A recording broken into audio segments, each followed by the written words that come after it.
अपने कैपिटल पे 1 से 2% डेली बेनिफिट कैसे निकाल सकते हो? हालांकि इससे ज्यादा भी हो सकता है, लेकिन 1 से 2% लेके ही चलते हैं। जो आप इस कैपिटल पे, जो भी आप कैपिटल लगा रहे हो, उस कैपिटल पे 1-2% आप डेली कैसे बेनिफिट कर सकते हो। और बहुत ही अच्छे तरीके से अगर आप देखोगे तो महीने का अगर 1% भी आप निकाल रहे हो तो महीने का 30% अगर आप देख रहे हो, 30% है इंक्रीजमेंट हो रहा है, तो आने वाले टाइम में बहुत ही अच्छा खासा कैपिटल आपका बढ़ सकता है। ये वाली चीजें आपको ध्यान रखनी है। तो ये स्ट्रेटेजी आपके लिए बहुत ही हेल्पफुल होने वाली है। और इस स्ट्रेटेजी में सबसे खास बात क्या है जी, इस स्ट्रेटेजी में आपको नुकसान होने का चांस बिल्कुल जीरो है। यानी अभी तक इस स्ट्रेटेजी में किसी को नुकसान हुआ नहीं है। और अगर ओवरऑल टाइम पीरियड के साथ अगर आप काम करते हो तो आपको नुकसान नहीं होगा।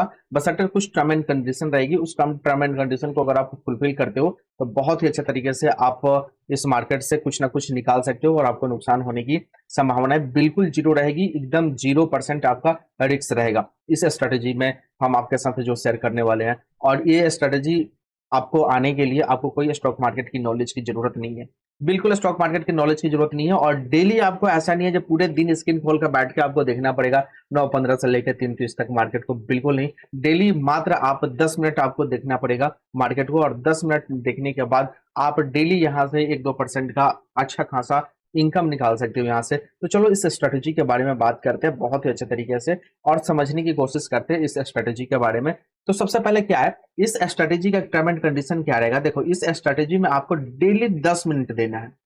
ठीक है, ये वाली चीजें ध्यान रखना। इस स्ट्रेटेजी में डेली 10 मिनट देना है, और इसमें आपको कब देना है ये वाली चीजें ध्यान रखना है। तो आपको 3 बजे, ठीक है, जब मार्केट में 3 बज जाए तो 3 बजे यानी 3 PM के बाद इस मार्केट को देखना है, और तब जाके आपको एंट्री बनानी है इसमें। ठीक है, बहुत सारे ऐसे यहाँ पे मेरे भाई एक्सचेंज ट्रेडेड फंड होते हैं, ETF जिसका नाम है, इसमें आपको काम करने हैं। एक्सचेंज ट्रेडेड फंड, इसमें कैसे काम करना है, किस हिसाब से काम करना है, ये वाली चीजें बहुत इंपॉर्टेंट है। एक बार इस वीडियो को पूरे अच्छे तरीके से देख लोगे तो फिर आपको दिक्कत नहीं आएगी। ठीक है, बीच में आधा अधूरी अगर वीडियो छोड़ के जाओगे फिर दिक्कत होने वाली है। एक्सचेंज ट्रेडेड फंड में कैसे आपको काम करना है, किस हिसाब से काम करना है, तो ये पहले बताओ कि ETF के बारे में आपको पता है? नहीं पता है, कोई बात नहीं है। आपको जाके किसी भी ब्रोकर में आप ETF सिर्फ सर्च करोगे ना तो बहुत सारी ETF आपके सामने आ जाएगा। ठीक है, ETF की एक खास बात है, ये आपका नीचे नहीं आता है और ये कभी जीरो आपका नहीं होगा। थोड़ा समय के लिए ऐसा ऊपर नीचे करता है, लेकिन ये जीरो नहीं होता है। ETF ये ओवरऑल टाइम में धीरे धीरे आप देखोगे ना, इसमें ग्रोथ ही देखने को मिलता है। और आज तक जब से मार्केट आपका स्टार्ट हुआ है ना, ETF जब से आपका है तब से इसमें ग्रोथ ही है। ये ऊपर की तरफ ही गया है, हालांकि 1-2 महीने के लिए ऊपर नीचे किया है, लेकिन अगर लंबे समय में अगर आप देखोगे तो एक अच्छा ग्रोथ ही दिया है। तो इसमें समझेंगे कि इससे आप डेली 1-2% कैसे निकाल सकते हो। अगर सपोज करो जो आपको डेली 1% या 2% का बेनिफिट भी हो रहा है, तो महीने में 20 अगर ट्रेडिंग हो रहे हैं, ठीक है, महीने में 20 ट्रेडिंग हो रहा है, तो कम से कम 20% का बेनिफिट आपका होना स्टार्ट हुआ। अगर कैपिटल पे अगर मान लो जी 1 लाख का कैपिटल अगर आप यूज कर रहे हो, आप महीने का 20% अगर आपका मिल रहा है, तो यानी 1,20,000 हुआ। यही ना हुआ, 1,20,000 हुआ। जब 1,20,000 पे अगर फिर आप काम करोगे, फिर नेक्स्ट मंथ मेरे भाई आप काम करोगे, तो एक कंपाउंडिंग होते चला जाएगा और एक बहुत ही अच्छा खासा कैपिटल आपका बिल्डअप हो जाएगा। तो वो वाली चीजें हम आपको बताने वाले हैं और समझाने वाले हैं, जिसमें आप जीरो रिस्क के ऊपर काम कर सकते हो। तो सबसे पहले आपको यहाँ पे देखना चाहिए ETF में काम करना है, जिसमें बिल्कुल आपको ये वाली चीजें नहीं है, रिस्क नहीं है जीरो होने का, और ये बढ़ेगा ही। लेकिन कौन से ETF में काम करना है, कैसे काम करना है, ये वाली चीजें आपको समझना बहुत जरूरी है। तो चलो ETF में बात करते हैं। ETF बहुत सारे आपने ETF देखा होगा, ठीक है। ETF एक नहीं है, बहुत सारे ETF है। मैं कुछ ETF आपका नाम यहाँ पे लिख देता हूँ, ठीक है। जैसे निफ्टी का आपने देखा होगा, निफ्टी बी आपने नाम सुना होगा, निफ्टी बीच में बी। निफ्टी बी क्या है? एक ETF है, ये निफ्टी 50 में है। निफ्टी आपने देखा होगा, निफ्टी बी में निफ्टी 100 देखा होगा, ठीक है। ये भी ETF के जैसा काम करता है, ध्यान से समझ लेना। जो भी आपके ब्रोकर में आपको ये सभी चीजें मिल जाएगी, और किस हिसाब से इसे आप शॉर्टलिस्ट कर सकते हो, क्या क्या इसमें देख सकते हो, सब चीजें बताएंगे। बहुत ही ध्यान से आप समझने की कोशिश करोगे ना, दिक्कत नहीं आएगी। वीडियो छोड़ के चले जाओगे, कुछ नहीं समझोगे, ठीक है। उसके बाद आप बैंक इंडेक्स का ETF है, ठीक है। बैंक इंडेक्स का ETF है, आपने देखा होगा। गोल्ड का ETF है, बहुत सारी चीजें होती है। उसके बाद सिल्वर का ETF है, नाम तो सुना होगा मेरे भाई, नहीं सुना होगा देख लेना। और थोड़ी सी भी नॉलेज अगर आप रखते हो ना मार्केट की, ये सभी चीज आपको पता होगा। IT है ना, IT कंपनीज की ETF है, कंपनी की ETF है, फार्मा कंपनी की ETF है, बहुत सारी ETF है। और इस सभी ईटीएफ का आपका किसी में अगर आप देखोगे ना, ये सभी ईटीएफ में एक खास बात होती है, अगर निफ्टी 50 आपका ऊपर बढ़ेगा ना, तो इसमें से कोई ना कोई, जैसे गोल्ड का ईटीएफ आपका नीचे आता है, निफ्टी जब ऊपर बढ़ता है तो गोल्ड का ईटीएफ नीचे आता है। यानी जिस कंपनी, अगर इसमें सभी कंपनी का देखो ना, तो कोई कंपनी आपका ऊपर जाएगा तो कोई कंपनी नीचे आएगा, कोई कंपनी नीचे आएगा तो कोई कंपनी आपका ऊपर जाएगा, यही इसकी खास बात है। और बस इसी में आपको एवरेजिंग करनी है, इसी में आपको एवरेजिंग करनी है और एवरेज करके आपको काम करना है। बहुत मजा आने वाला है। और कैसे, किस ईटीएफ में आपको काम करना है, ये सभी चीजें आपको बताएंगे। देखो वैसे यहाँ पे एवरेज करना है, देखो ध्यान से समझ लेना। वैसे कंपनी में आपको जाना है, ठीक है, वैसे कंपनी की ईटीएफ लेना है जिसका वॉल्यूम 20K हो, कम से कम 20,000 से ऊपर का वॉल्यूम हो। वॉल्यूम का मतलब क्या होता है मेरे भाई, इसमें कितने लोग बाई सेल कर रहे हैं, ठीक है, तो एक वॉल्यूम जनरेट होता है, तो कम से कम 20,000 से ऊपर हो। कैसे चेक कर सकते हैं, कैसे देख सकते हैं, ये भी चीजें बस हम आपको समझाने वाले हैं, बताने वाले हैं, एक एक चीज आपको बताने वाले हैं। पहले ये चीजें समझ लो। उसमें क्या करना है, 20K में आपको देख लेना, जो वॉल्यूम जिसका ईटीएफ का है उसमें आपको एंट्री बनानी है। कब एंट्री बनानी है, जब आपको दिखे जो वो कम से कम 1% से 1.5%, 1% से लेके 1.5% के आसपास ये गिर गया है, नीचे आ गया यानी डाउन आ गया, तब जाके आपको इसमें एंट्री बना लेनी है। हाई लेवल पे जब ये रह रहा है उस समय आपको एंट्री नहीं बनानी है, ध्यान से समझ लेना मेरे भाई, हाई लेवल पे एंट्री नहीं बनानी है। 1% अगर गिर जाता है, जैसे सपोज कोई ईटीएफ 100 चल रहा है, 1% इसका गिर गया, ठीक है, इसका 1% गिरा यानी आपका 99 आ गया, तब जाके आपको एंट्री बनानी है। और देखोगे ये सभी ईटीएफ में किसमें सबसे ज्यादा गिरावट है, अगर मान लो जो किसी में 1% का गिरावट है, किसी में 5% का गिरावट है, किसी में 5.5% का गिरावट है, तो 5.5% वाला ही आपको बाई करना है, उसमें ही जाना है। ऐसा नहीं जो 5% वाले में और 1% वाले में जाओगे, बिल्कुल नहीं, जिसमें सबसे ज्यादा गिरावट हो उसमें जानी है। और ऐसे इसमें ये वाली चीजें नहीं है जो कौन सा ईटीएफ अच्छा है, कौन सा ईटीएफ खराब है, किसमें जाए, ये सोचने की कोई जरूरत नहीं है मेरे भाई, बिल्कुल जरूरत नहीं है। मैं आपको बता रहा हूं, जिसका सिर्फ वॉल्यूम आप देख लेना, जिसका वॉल्यूम आपका एक बार देख लेना जो 20,000 से ज्यादा है, बस उसमें आपको जाना है। और यहाँ पे मैं आपको दिखा भी देता हूँ कैसे वॉल्यूम को आप चेक करोगे। सबसे पहले देखो गूगल में आना है, सिंपल गूगल में आना है और आपको ETF और एक्सप्रेस डाल के NSE आपको शॉर्ट ए वाला लिख देना है, ठीक है, NSE ETF। फर्स्ट जो लिंक आपको यहाँ पे दिखेगा ये वाला फर्स्ट लिंक, ठीक है, इस फर्स्ट लिंक पे आपको क्लिक करना है, क्लिक करके चले जाना है। उसके बाद क्या करना है, तो यहाँ पे आप श्योर कर लेना, ठीक है, यहाँ पे ये चीजें श्योर कर लेना जी, यहाँ पे एक टिक आपका यहाँ पे हो और यहाँ पे ऑल एक्सचेंज फंडेड लिखा हो, नहीं लिखा हो तो ऑल कर लेना, ठीक है। यहाँ पे आओगे तो इस जगह पर वॉल्यूम लिखा है, देखो यहाँ पे आप देखो बहुत सारी ईटीएफ है, ठीक है, ये सभी ईटीएफ है। यहाँ पे आप देखोगे ना, थोड़ा सा मैं जूमिंग करके अगर आपको दिखाऊं, ठीक है, यहाँ पे जूमिंग करके दिखाऊं तो आप देखो यहाँ पे gold, Nifty 50, DSP, Nifty IT ETF, ठीक है, निफ्टी 50 वैल्यू दिख रहा है ना। यहाँ पे ये वाली चीजें देखो, थोड़ा सा और ऊपर कर लेते हैं ताकि आपको अच्छे तरीके से दिखेगा। देखो यहाँ पे निफ्टी IT इंडेक्स है ना, HDFT निफ्टी IT ETF, ये सभी चीजें है, कोई दिक्कत नहीं है, समझ में आ गया। यहाँ पे आपको वॉल्यूम दिखता है, कहाँ पे वॉल्यूम दिखता है, इस जगह पे वॉल्यूम दिखता है। आज देखो ये यहाँ पे है वॉल्यूम, ठीक है, इसको आपको चेक करना है कि किसका सबसे ज्यादा है, और उसमें मतलब सबसे ज्यादा नहीं है, 20,000 से ज्यादा होना चाहिए। तो इस पर आप क्लिक करोगे तो यहाँ पे निकल के आ गया वॉल्यूम। देखो इसका कितना है, यहाँ पे देखो वॉल्यूम बहुत ज्यादा है, 20,000 से बहुत ज्यादा है वॉल्यूम, है कि नहीं। तो जिसका 20,000 से सबसे ज्यादा वॉल्यूम हो उसमें काम कर सकते हो, जिसमें 20,000 से कम का वॉल्यूम हो उसमें काम नहीं करना है, ठीक है, ये वाली चीजें ध्यान रखना है। 20,000 से कम के वॉल्यूम पे काम नहीं करना है। आप इसमें से सिलेक्ट कर लेना, देख लेना, या यहाँ पे शॉर्ट लिस्ट भी कर सकते हो। यहाँ पे लिखा है ये वाली चीजें, देखो यहाँ पे लिखा है डाउनलोड CSV, आप एक बार एक्सेल फाइल इसका डाउनलोड करके आप वहां से शॉर्ट लिस्टेड करके देख सकते हो। उम्मीद है समझ में आ रही होगी। तो बहुत सारे निफ्टी के सेक्टर है यहाँ पे, निफ्टी का नहीं, ETF के बहुत सारे सेक्टर है, ठीक है। और ये वाली चीजें आपको ध्यान रखना है, ये वाली चीजें जो भी आपको करनी है सेम ओनली फॉर ETF में करना है, ETF में ही करना है मेरे भाई। स्टॉक्स में बिल्कुल काम नहीं करना है, स्टॉक्स में काम करोगे आपको नुकसान हो जाएगा, ठीक है, क्योंकि जो स्टॉक्स नीचे 1% गिरेगा उसमें आप बाई करोगे, जरूरी नहीं है जो ऊपर जाएगा वो फिर धीरे धीरे वो नीचे ही आ जाएगा, ठीक है। स्टॉक्स जैसे आपने देखा होगा बहुत सारी ऐसी कंपनियां हैं जो जीरो हो जाती है, ऐसे आपने यस बैंक का देखा होगा या पंजाब का देखा होगा, पंजाब नेशनल बैंक का देखा होगा, कैसे आपका जीरो आ गया, नीचे के साइड में आ गया, पेनी स्टॉक्स बन के रह गया, तो बहुत सारी दिक्कत हो जाती है। ठीक है, स्टॉक्स में बिल्कुल आपको काम नहीं करना है, लेकिन ईटीएफ में कभी आपने नहीं देखा होगा इसको जीरो आते हुए या इसको छोटा होते हुए। मैं आपको दिखाता हूँ, एक आप यहाँ पे निपॉन, तो यहाँ पे मैं आपको दिखाता हूँ दोस्त, यहाँ पे देखो निपॉन इंडिया ईटीएफ, आप देखो गोल्ड का, यहाँ पे जो गोल्ड का दिख रहा है ईटीएफ, आप यहाँ पे ऑल पे क्लिक करके देखोगे ना, ओवरऑल पीरियड में ये देखोगे इसका ग्राफ एक अच्छा खासा रैली बना के ही ऊपर गया है और ऊपर ही जाता हुआ दिखेगा। ये सिर्फ आपका गोल्ड बी का नहीं है, ठीक है, आप यहाँ पे निपॉन में आप आईटी सेक्टर का भी देख सकते हो, ये भी धीरे धीरे ऊपर की साइड में भी है। ठीक है, यहाँ पे सिल्वर ईटीएफ में भी देख सकते हो, इसका भी ऑल पर अगर हम क्लिक करें ये भी अच्छे खासे ग्रोथ में है और आज तक ग्रोथ में है। यहाँ पे आईटी फार्मा का भी देख सकते हो, ठीक है, फार्मा का देख सकते हो, यहाँ भी अगर हम ऑल पे क्लिक करें तो यहाँ भी देख सकते हो, इसमें भी ओवरऑल टाइम पीरियड में ग्रोथ ही है। ठीक है, मैं आपको बताऊंगा जब कैसे आप इससे 1-2% डेली निकाल सकते हो। यहाँ पे देखो ये निफ्टी 100 का है, ठीक है, ईटीएफ आप देखो यहाँ से ये भी धीरे धीरे धीरे धीरे ये ऊपर ही गया है।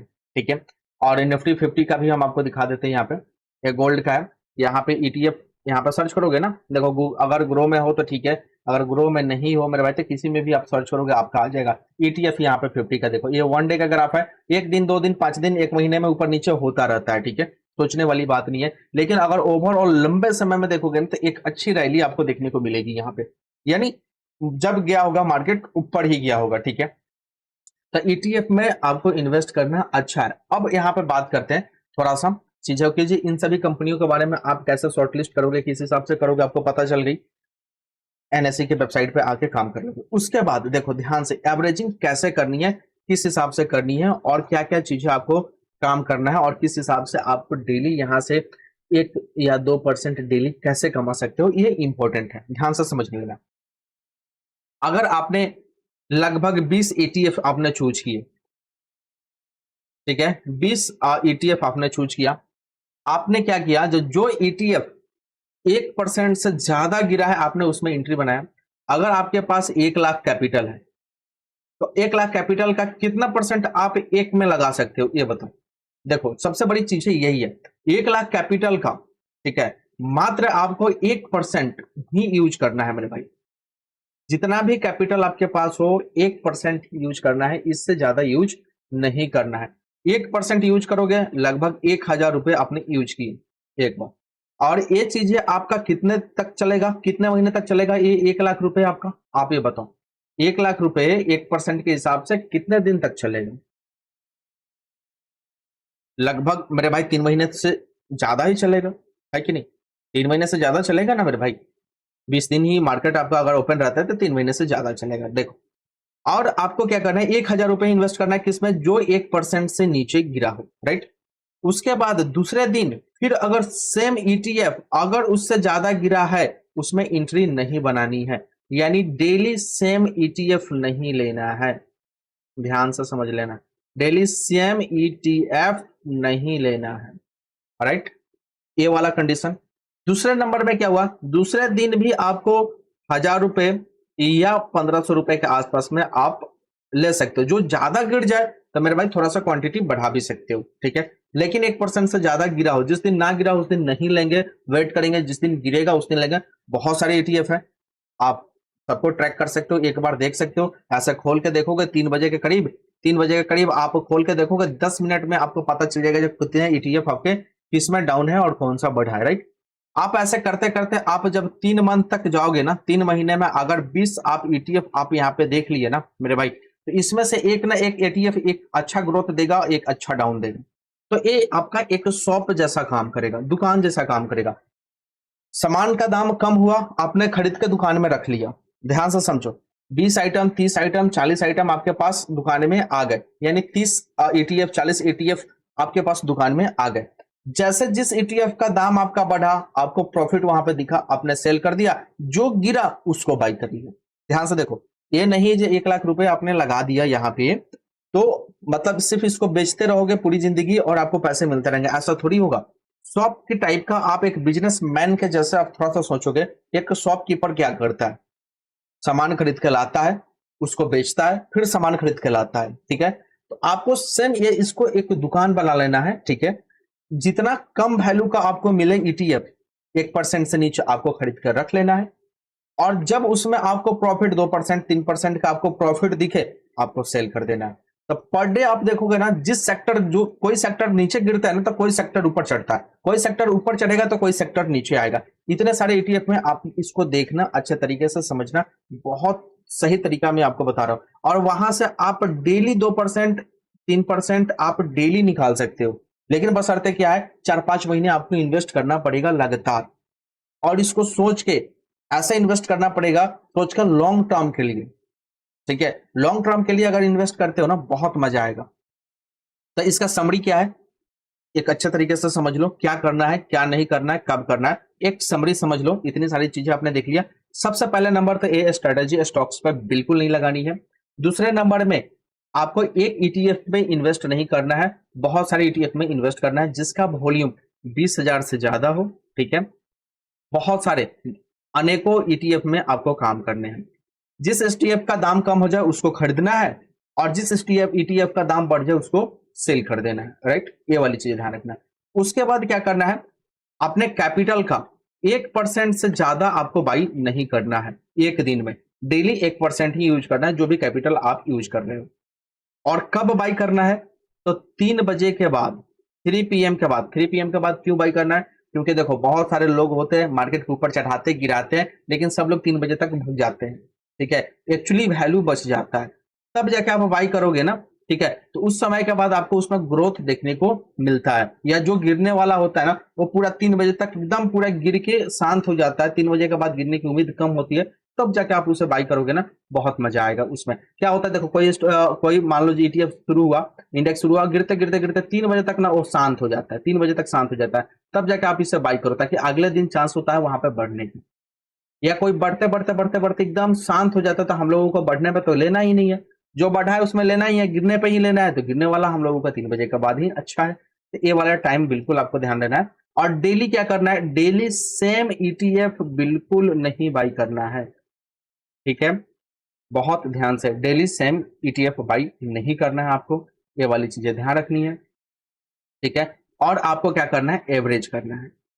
एवरेज का मतलब क्या, एक को बाई किया, ठीक है, तो जैसे दूसरे में बढ़ गया उसको सेल हम लोगों ने कर लिया, ठीक है। जो नीचे आया उसमें बाई किया, ठीक है, जो बढ़ा उसको हमने सेल किया, और डेली 2% 3% आप यहां से निकाल सकते हो। आई होप चीजें समझ में आ गई होगी, ठीक है। बाकी अगर और कोई डाउट हो तो बता देना, मैं आपको एक बार यहाँ पे दिखा देता हूँ अभी, ठीक है। जे 2-3 सेक्टर में आपको दिखा देता हूँ। जैसे यहाँ पे एक्सचेंज पे आपको मैंने टिक करके दिखा दिया, ये सभी पूरे आपका है, ठीक है, पूरे ईटीएफ का लिस्ट है। आपको वॉल्यूम कैसे देखना है, किस हिसाब से देखना है, ये सभी चीजें हमने बता दिया। बशर्ते 20,000 से ऊपर का वॉल्यूम होना चाहिए, जिसमें जितना ज्यादा वॉल्यूम होगा ना, उतना ज्यादा मेरे भाई वो ऊपर जाता है, उतना मजा आता है उसमें, ठीक है। ये वाली चीजें ध्यान रखना। आप किसी भी में जाओगे, आप यहाँ पे देखोगे, देखो निफ्टी 50 का आप ओवरऑल पीरियड आप देखो, एक अच्छा ऊपर के साइड में ग्राफ दिया है, ठीक है। अगर सपोज करो जो आपने नीचे लिया होता, अगर इस जगह लिया होता तो यहाँ पर सेल किया होता, फिर यहाँ पे लिया होता, फिर यहाँ पर सेल किया होता, यहाँ पे लिया होता, यहाँ सेल किया होता, दिख रहा है ना। ऐसे ऐसे करके ही मार्केट चलता है, और ये जीरो होने का चांसेस नहीं है। जीरो होने का चांसेस क्यों नहीं है, क्योंकि देखो टॉप 50 कंपनी ईटीएफ में है, ठीक है। निफ्टी 50 में टॉप 50 कंपनियां, सपोज करो जो कोई कंपनी है, मान लो जो कोई कंपनी एक्स है जो टॉप 50 में चल रही है, ठीक है, और इसका शेयर प्राइस आपका डाउन हो गया, ये कंपनी लो में चली गई, लॉस होना स्टार्ट हो गया, तो क्या करता है एक्सचेंज, इस टॉप 50 कंपनी में से एक्स को हटा के किसी और कंपनी जो अच्छी कंपनी ग्रोथ करी है उसको शामिल कर लेता है। आपका इसी वजह से ईटीएफ आपका एक अच्छे खासे तरीके से बढ़ता रहता है, और एक्सचेंज ट्रेडेड फंड थोड़ा स्लो बढ़ता है, लेकिन ओवरऑल टाइम पीरियड में मेरे भाई आपको अच्छा बेनिफिट देता है, ठीक है। वैसे ही चीजें यहाँ पे आ गई, यहाँ भी देखो सर्च कर सकते हो, जो भी चीजें आप सर्च कर सकते हो। यहाँ पे देखो, यहाँ पे निपॉन इंडिया फार्मा है, ठीक है। देखो आज के डेट में ये एक दिन में 0.4% गिरा था, तो नहीं जाएंगे, जो इससे ज्यादा गिरेगा तब जाएंगे। यहाँ पे अगर ग्राफ देखेंगे तो देखो ओवरऑल टाइम पीरियड में मेरे भाई ये धीरे धीरे काम ही किया है, बढ़ता ही गया है, ठीक है। तो डेली बशर्ते वही चीज है जो डेली एक ही टाइम में आपको नहीं लेना है, क्योंकि मान लो 1% यहाँ पे गिर गया, फिर दूसरा परसेंट गिर गया, तो उसमें थोड़ा सा वेट करके एक दिन बाद लेना है, ताकि वो चीजें आपको एक एवरेजिंग करके अच्छे तरीके से लेके जाए। आई होप चीजें समझ में आ रही होगी। और बाकी ब्रोकरेज का एक झंझट रहा, ठीक है, हम बार बार इसे बेचेंगे खरीदेंगे तो ब्रोकरेज हम लोगों को ज्यादा लगेगा, ठीक है, ये वाली चीज है। ब्रोकरेज का एक बहुत बड़ा झंझट होता है। तो देखो बहुत सारे ऐसे मार्केट में अभी कंपनी है, ठीक है, जिसका ब्रोकरेज 0 है। उसमें से सबसे बेस्ट कंपनी कौन सी है उसका लिंक मेरे भाई मैं कमेंट बॉक्स में या डिस्क्रिप्शन बॉक्स में मैं आपको पिन कर दूंगा, ठीक है। आप उस डिस्क्रिप्शन बॉक्स पे या कमेंट बॉक्स में पिन कर दूंगा, आप उस पर क्लिक करके चले जाना, ठीक है, और उससे अपना आईडी सब कुछ बना लेना। एकदम 0 ब्रोकरेज के ऊपर आप काम करना, ठीक है।